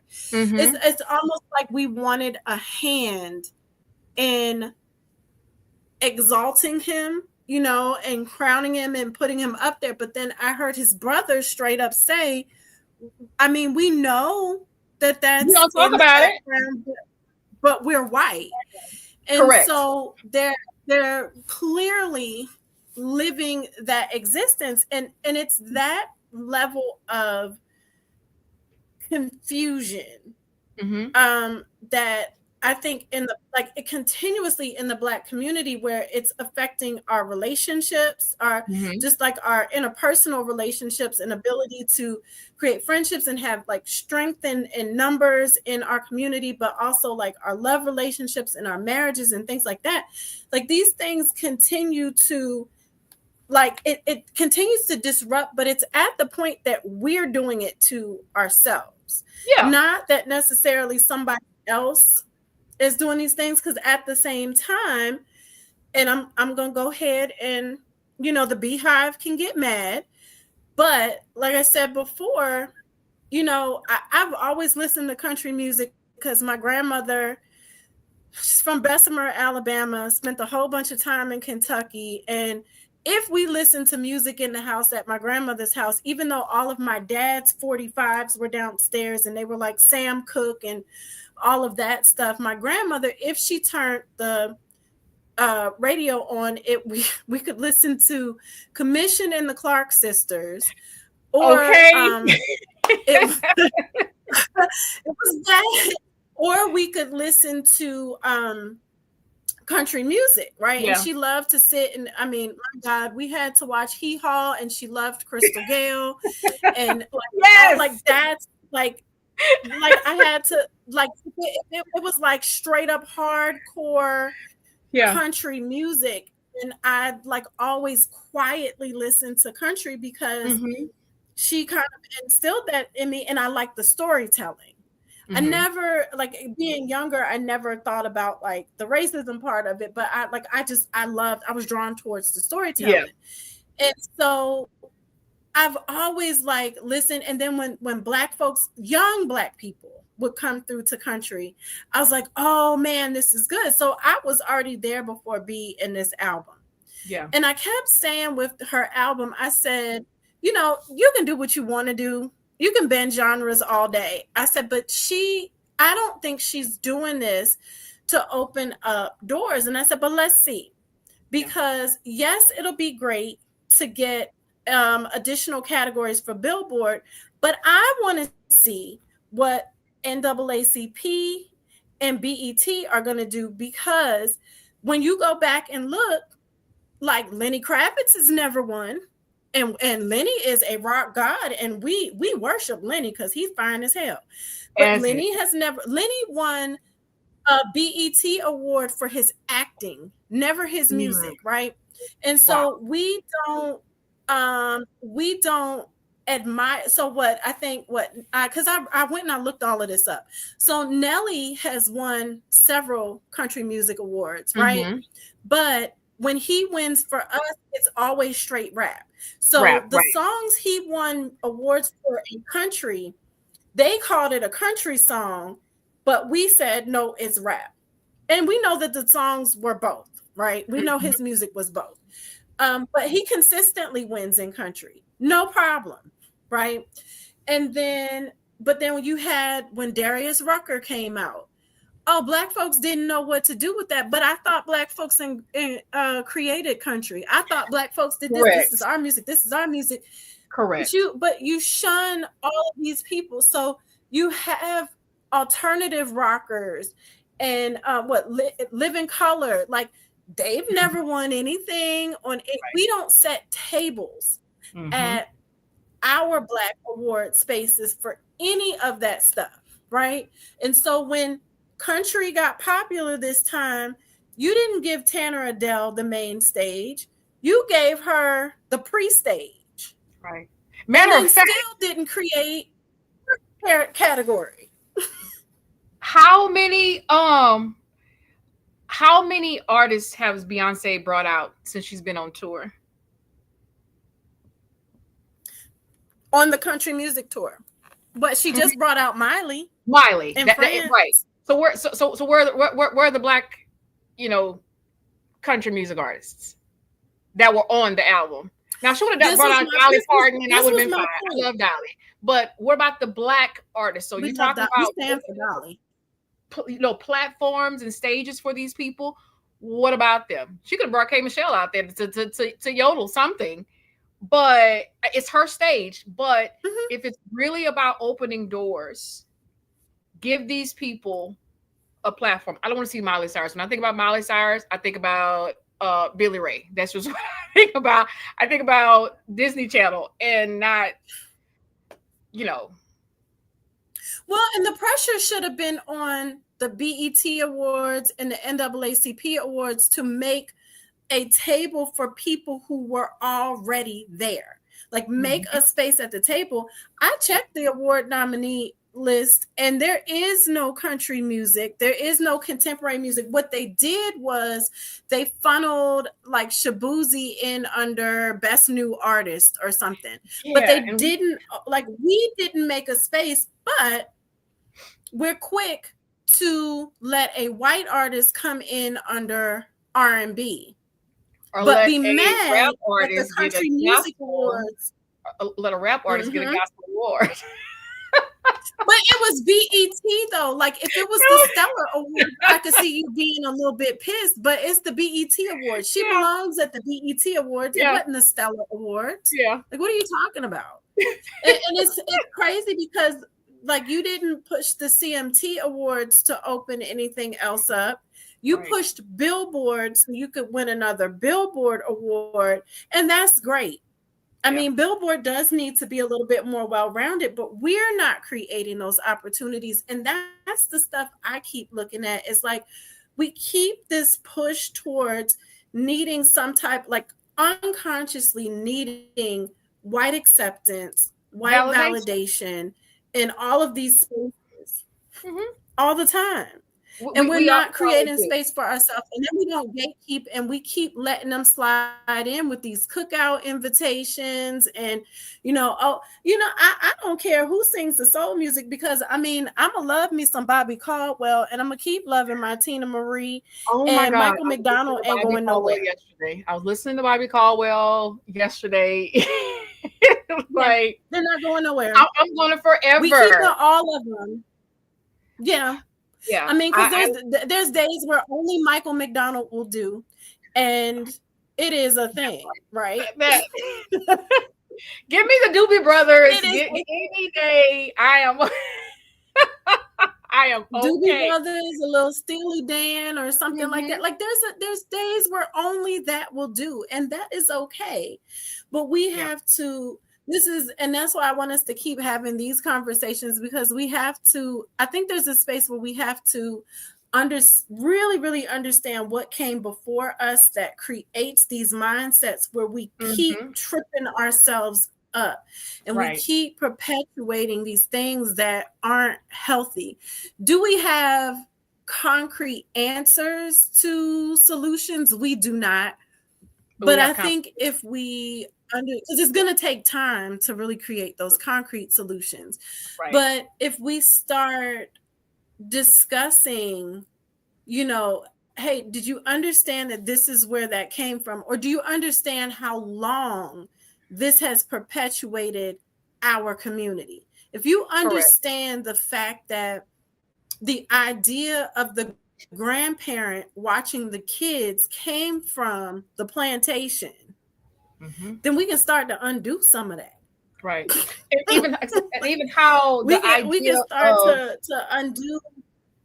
of say of even dealing with colorism, of how we understand it, how colorism, it's been used against us to pit one another against each other, and we still continue it ignorantly, um and not realizing how it hurts people or the little nuances that come along with it. And I see it all day every day in the comment section. um and I we joke, you're saying something like, oh, if guy smiles, oh, that's a light skin pose. Like, what is tell me what a light skin pose is, because I'm not exactly sure Right, what that is.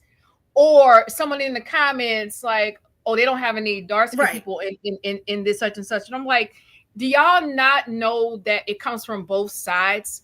Like, you got lighter people dissing darker people and darker people dissing lighter people. At what point, if you know how it feels to be undermined, dismissed, and ridiculed because of whatever, why do it to someone else?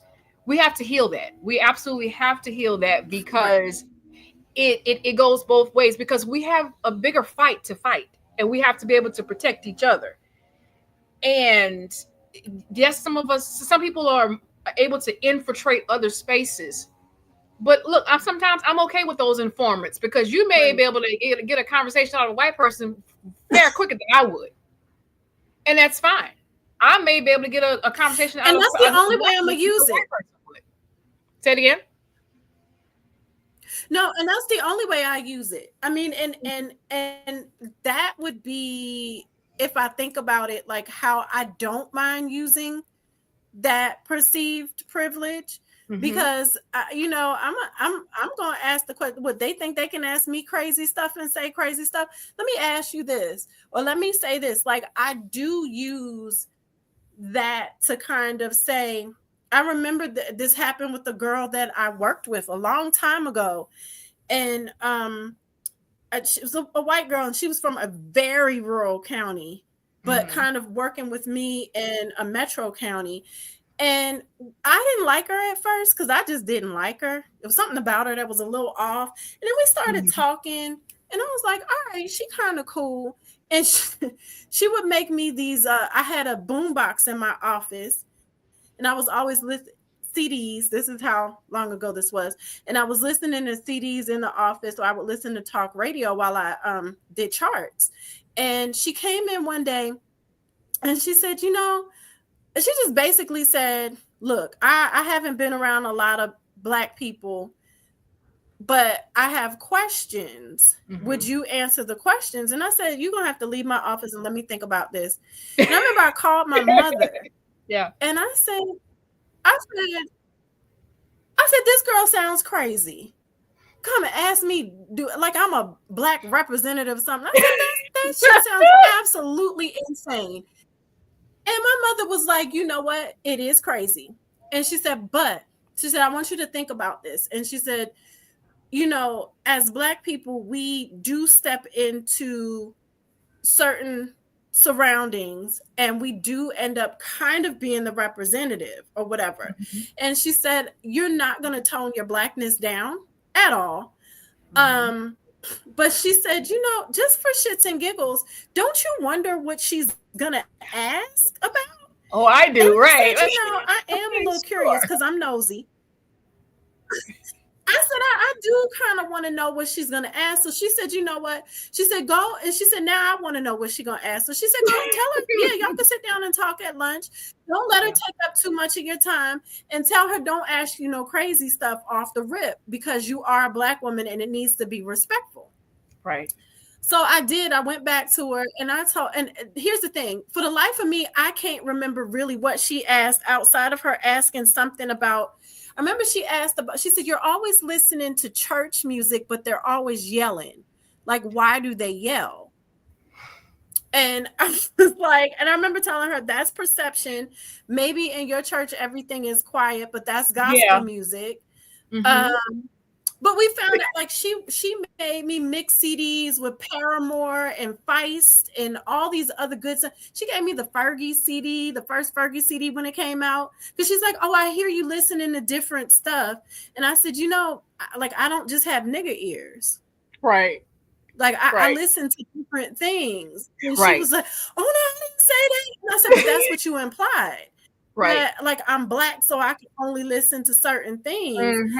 And so we had this kind of, I remember we had this kind of meeting in the minds, and I told her, I said, let me tell you something. You only thought, I said, you didn't go to ask our other coworker who's more brown skinned and a little older. I said, you didn't feel comfortable to go ask her that. You felt comfortable because I'm light skinned. I said, don't ever do that to another black person again, because they may take your head off. And I said, the only reason Right. why I didn't take your head off is because we in this job, but I'm black. I'm black 365. It's 8 days a week. Correct. And don't ever think, I don't want you to ever feel comfortable with me Don't coming in ever here feel asking me comfortable. no crazy questions again. I said, Right. and I don't want you to ever think that you can be comfortable enough with another black person. I said, I only allowed this because I wanted to see what you would ask me so I could get a better handle on you. I said, I said, you don't come and ask black people questions. You come in and you hang around and you get to know, because I'm Right. human just like you're human, you Mm-hmm. know? And so I told my mother, I said, I'm a little uncomfortable with the fact that white people feel that way about me, but I'm also willing to use that to infiltrate if I need to have a better understanding, Mm-hmm. so I can bring Right. that back to my people and say, you Right. know what? On the outside, they look a little, but they still dealing with, Mm-hmm. so chill out. Right. Right. Because at the end of the day, my loyalty lies towards my people Correct. and my community, Hmm. not anything else. Right. And that's why a lot of white people like to keep separation and dissension, because those some of people who may have worked in the house or may have been closer to the white people, they fear that they would go back and tell the others, and it'd be a problem. Because like, I'm Mm-hmm. not, if I know something, I'm not going to let you suffer. I'm going to give you heads up. If I'm standing here at this Mm-hmm. dining room table and feeding all these people, when I come home at 3 a.m. at 3 a.m. in the morning, I'm going to wake the people up and we're going to talk by candlelight. This is what they plan to do. They're planning on selling your child. So we Mm-hmm. have to be able to utilize our internal resources in order to learn. Because one thing about us, we have to know everything. We have to know our side, their side, because we have to be able to protect ourselves at all times, and stay ahead, which is why others do not want us to get as much freedom as we we deserve, because they know we are highly intelligent and would gain access easily, just because we're Yeah. just the shit. We are those people. And when you've Well, we've been had the working code off of, switch for so long. We've had the code switch for so long. So we correct. know both languages. I tell Mhm. them all the time, I have to live in your world. You never have to live in mine. So I Absolutely. have to code switch in a way that allows me to easily understand your world and understand mine. So Hmm. I actually have double the knowledge. Correct. We have double the knowledge, and that's the brilliance, of us. And if we could just get over these little things, but again, there are some people internally that use what they have to their advantage, and they think Mm-hmm. they're better than others until someone puts them in their place. But you have to ignore those outliers. You have to ignore those outliers. There's a privilege. Everyone has a privilege. Going to the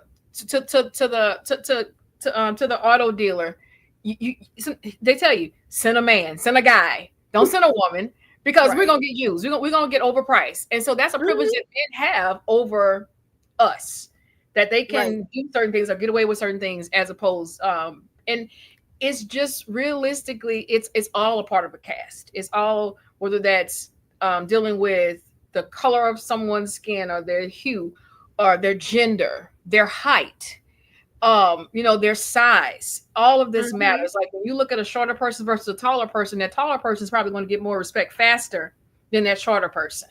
True. And like, it's women doctors versus male doctors. You think the man knows more than the woman.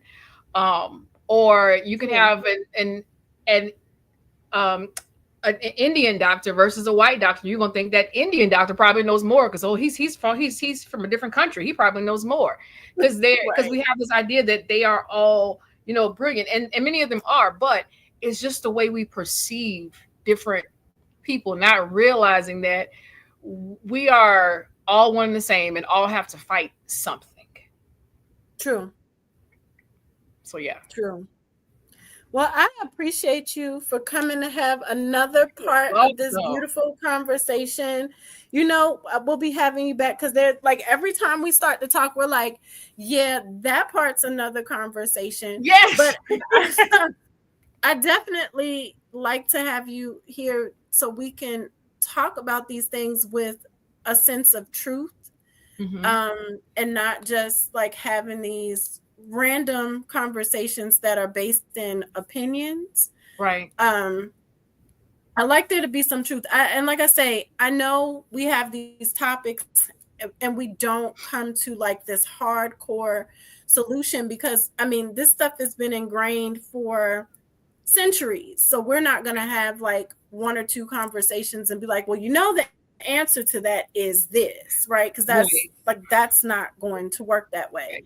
But I feel like us having like starting to have these meeting of the minds and coming together in these conversations like this, it helps to start shedding these truths so people can start to think Think. differently and Right. Think. hopefully carry some of this information out and start operating differently and just like having these, differing perspectives and views on things. So then that way they can go out and say, well, no, like I've looked at that before and I heard this. So how do I start to incorporate blah, blah, blah, blah, blah.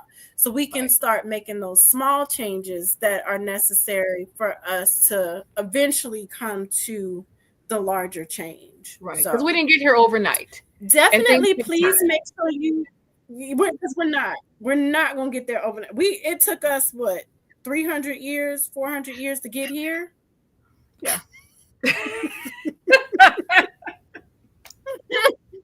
So when you put that in perspective, like, yeah, it's gonna take a second to undo some of this, and with the understanding that all of us are not going to be on the train for the undoing, right, and the unraveling. So right. Please make sure to share your contact information with everybody. Okay. Well, I am on Facebook under Yaya Gordon, YAYA Gordon, and I'll send you my Contently page for if they want to watch any other things that I've done or reach out to me. But if anyone wants to reach me via email, they can always email me at theancestorkey@gmail.com. And that is where I answer most of my a lot of the work and research related projects at theancestorkey@gmail.com. So yes.